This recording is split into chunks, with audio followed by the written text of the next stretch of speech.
Hi everyone. Today we have two filmmakers, Kevin White and Stephen Most, who will be screening their film Wilder Than Wild, Fire, Forests, and the Future at the San Francisco Green Film Festival this upcoming September. Both have worked with the Green Film Festival before, and we are so excited to have them back for our 2018 festival.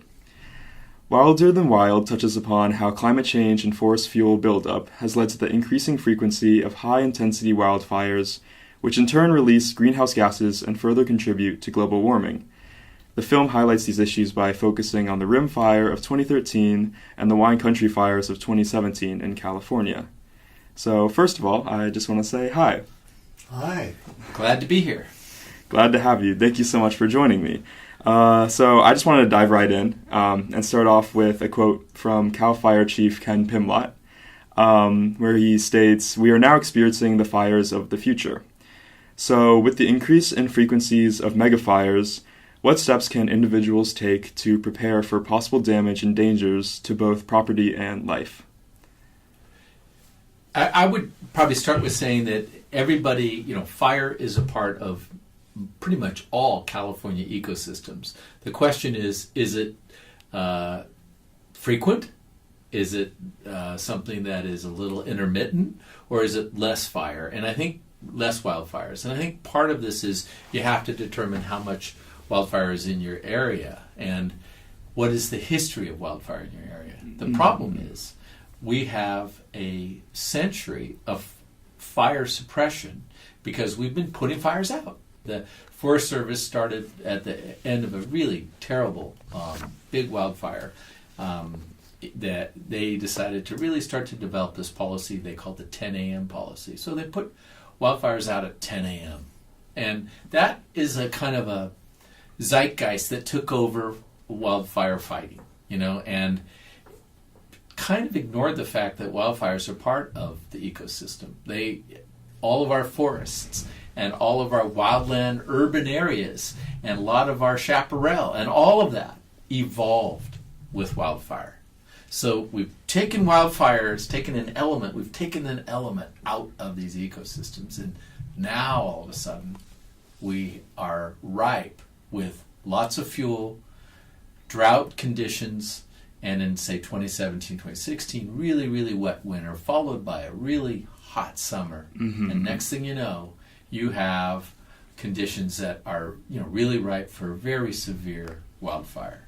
And that is, what California and frankly the entire West has been facing.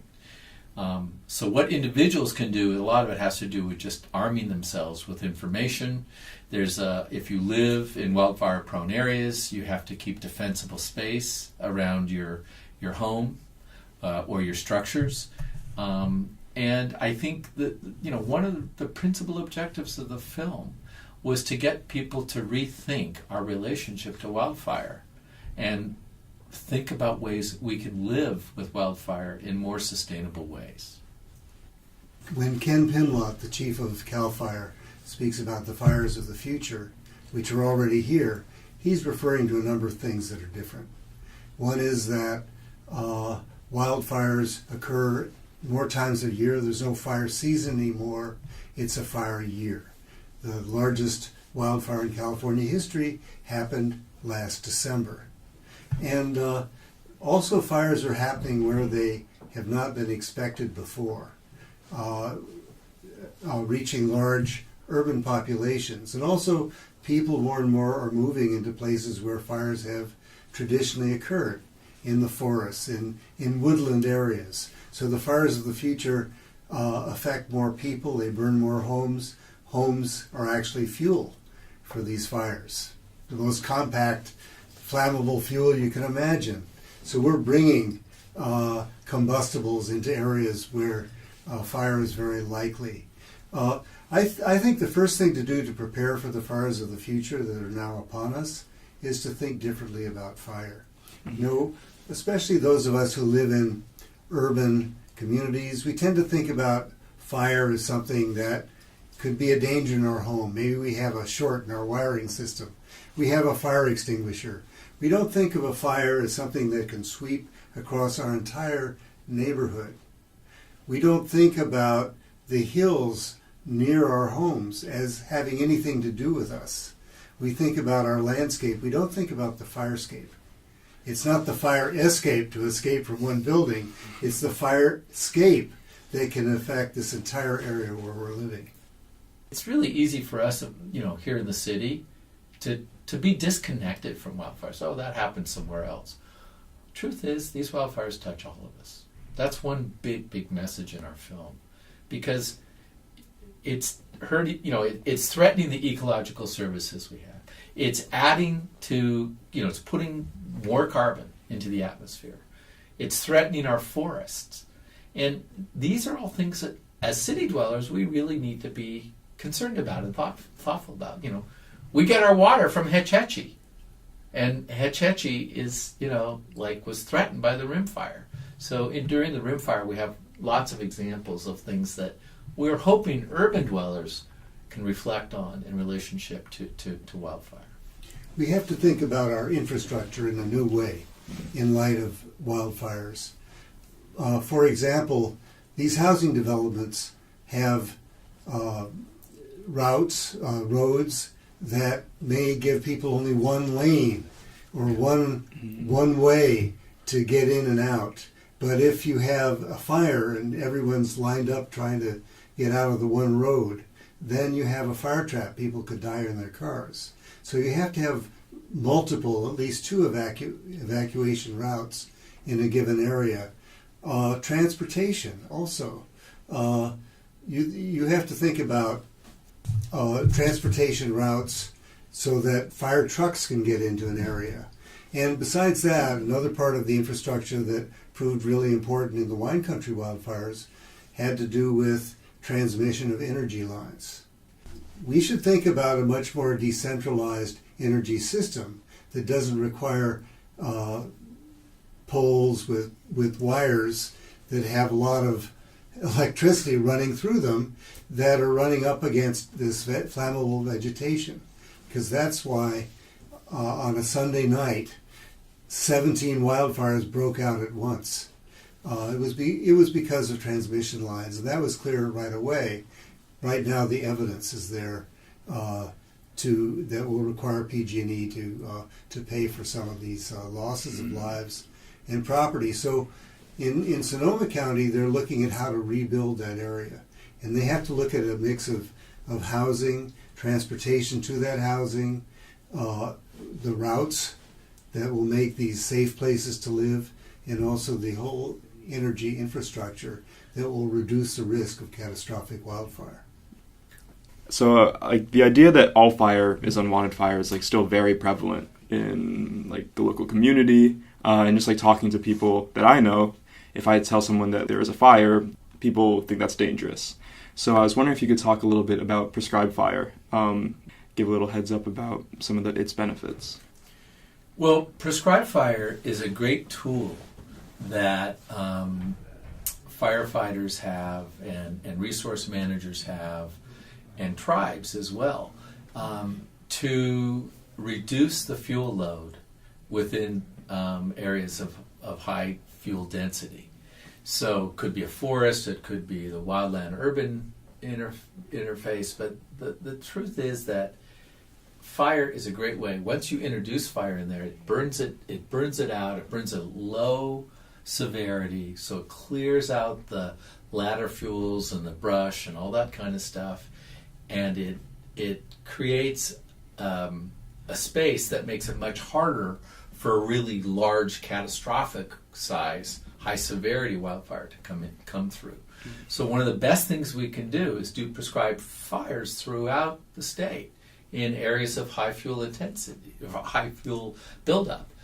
The problem is, as we say in the film, where there's fire, there's smoke. And so all of a sudden you have a lot of smoke. And the Air Quality Resource Board and all those folks, they have to approve these prescribed fires. And it gets very difficult and complicated. Plus you have a really exhausted base of firefighters who've been fighting fires for, year round now. So to do prescribed fire on a landscape scale is going to take a real major effort. And it's, I guess we're all hopeful with Governor Brown's allocation of funds that there is some political will and possible policy changes that will enable some of that. But all the stakeholders, which means, all the leadership in these small towns and all the resource managers and all the firefighters, they all have to get on board and kind of come up with a plan and figure this out. Because if we don't do it, we're that much more at risk for high severity wildfire. So in the film, Smokey Bear has long been a symbol of the need to prevent all forest fires from occurring.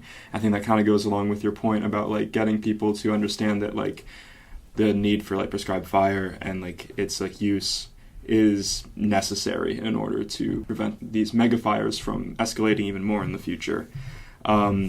So I guess in the future, do you think that the symbol of Smokey Bear could be used as a way to educate the public on the shifting mindset regarding the role of fire in our forests? And if possible, maybe how would you suggest that?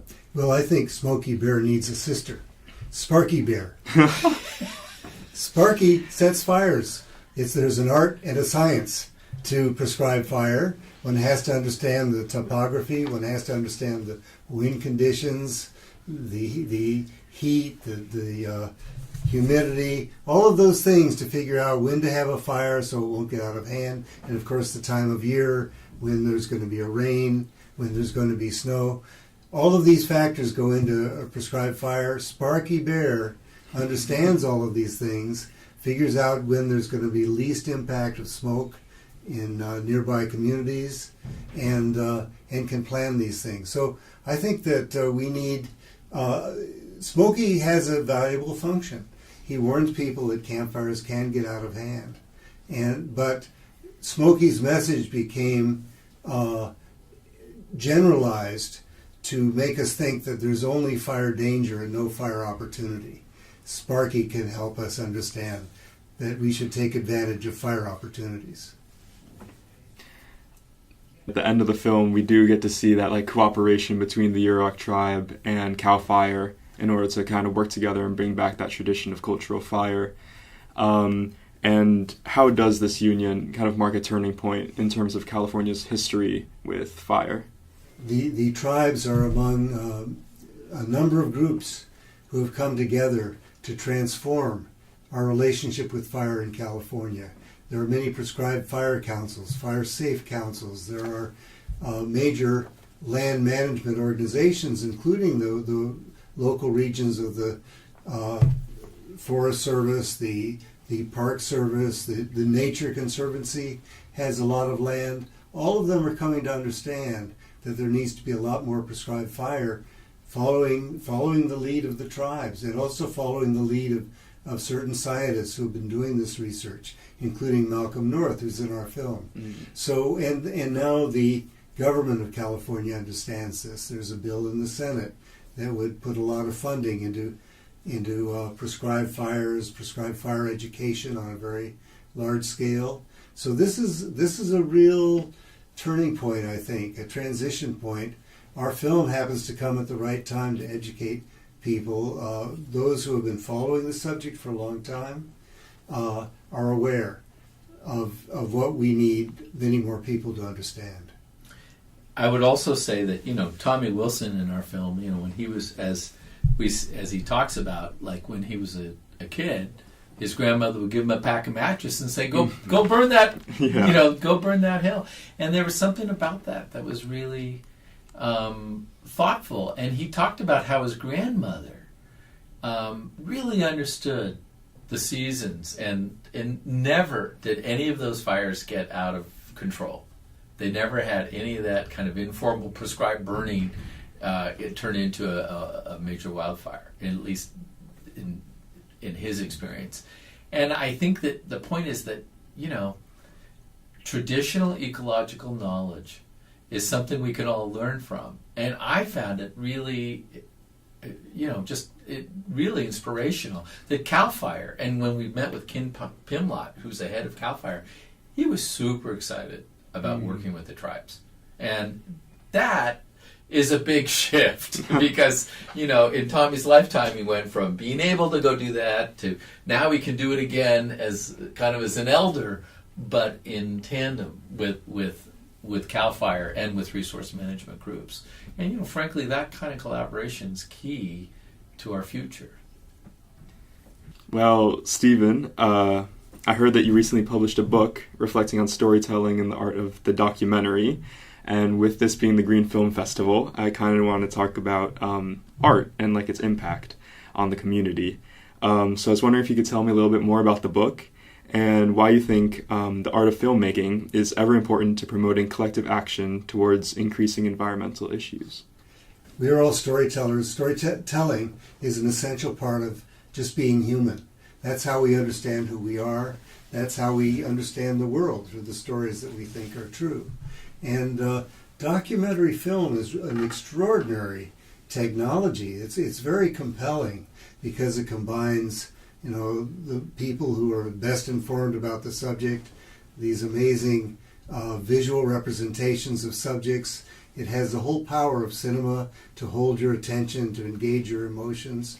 So it's a very convincing form, and it gives us a great responsibility, we who make documentary films, to really understand our subjects and to represent our subjects in valid ways so that people will come to understand what we need to present to them. As far as some of the environmental subjects that we make films about, they tend to be complex. It's very easy to focus on one animal, for example, compared to an ecosystem. An ecosystem is inherently complex. It's very easy to fall in love with a place, but to understand what's happening in the globe, what's happening with the oceans, what's happening with the atmosphere, how that's related to the production of energy. This subject, climate change, is very complex, and it's also something that people don't want to know about in many cases. It's certainly not an attractive line for politicians. So we have to somehow engage people through the art of filmmaking. We want people to be engaged with the story that we have to tell. We want them to encounter the people that are doing this work all their lives and become involved with what they're doing. So it's work that I think is really difficult. It's really rewarding, and I hope that people's understanding will be transformed. The first film that really put climate change on people's map of understanding was Al Gore's An Inconvenient Truth. And that was basically an illustrated lecture. It didn't use the aesthetics of film, as film can do. And since then, many of us, like Cracking Ice is one example, have been trying to really get this across in visual ways. And I think that's a great challenge and opportunity for filmmakers from now on. We happen to, in encountering our subject of wildfires, understand that there's a vicious cycle going on between wildfires and climate change, because forests are now releasing more carbon than they're storing if you have catastrophic fires. And that makes the weather conditions more extreme. And if you have extreme winds, for example, extreme drought, that drives wildfires. So it's a vicious cycle. And we have a very visual subject, wildfires, and that's extremely powerful.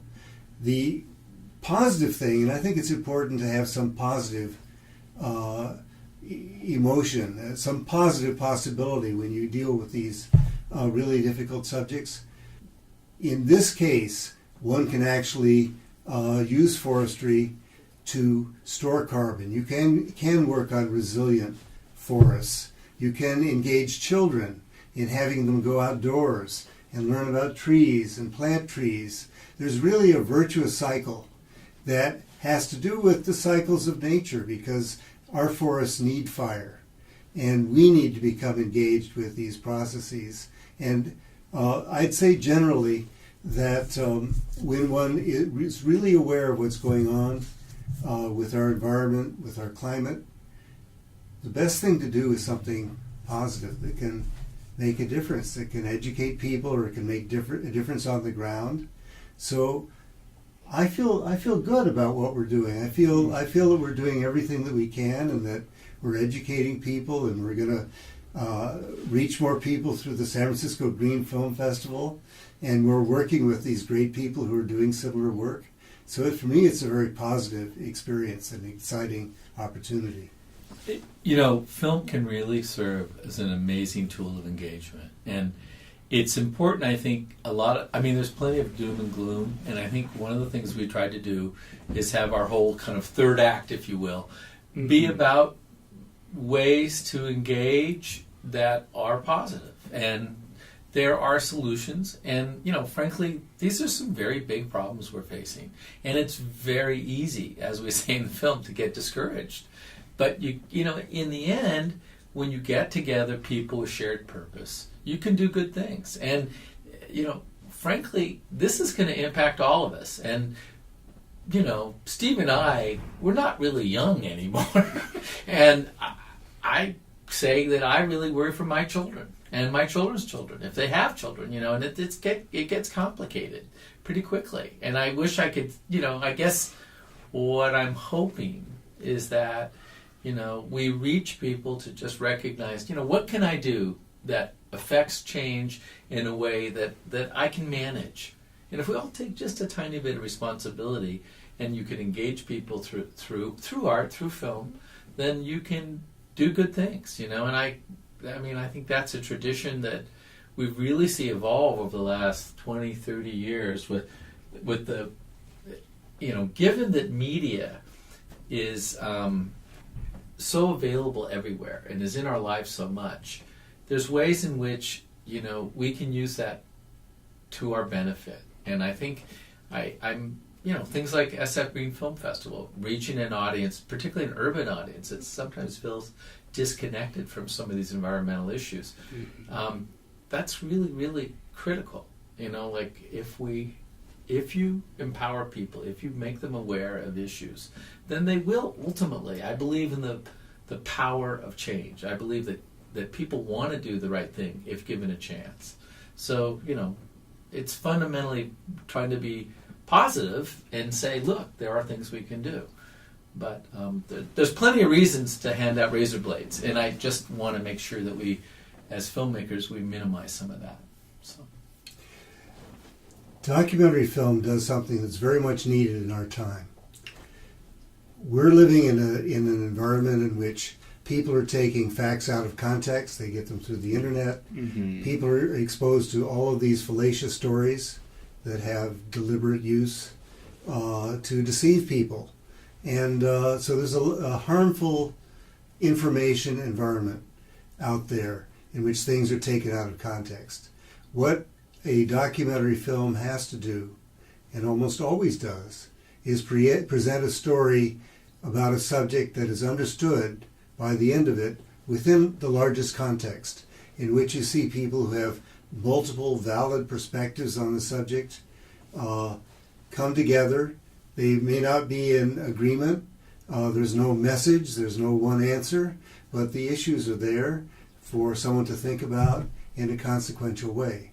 So I think documentary film, given the tremendous power of combining its content, its individuals, its visual presentation, and the responsibility filmmakers have, is one of the best ways to get a valid understanding of different aspects of our world. For that reason, I think documentary filmmakers have a responsibility not only to investigate their subjects thoroughly and really understand them with an open mind, but also in making the film do it as artfully as possible, so that it will engage as many people who aren't necessarily interested in the subject as can be, because that's the way we're going to spread the kind of understanding that is needed. It comes down to good storytelling, and that helps everyone. Wonderful. Well, that's all I have for you today. Thank you so much for joining me again. Yeah, and it was just a pleasure to hear about and learn about the film a little bit more. Thank you so much. Yeah, thank you. So make sure that you check out Wilder Than Wilds at the San Francisco Green Film Festival this upcoming September.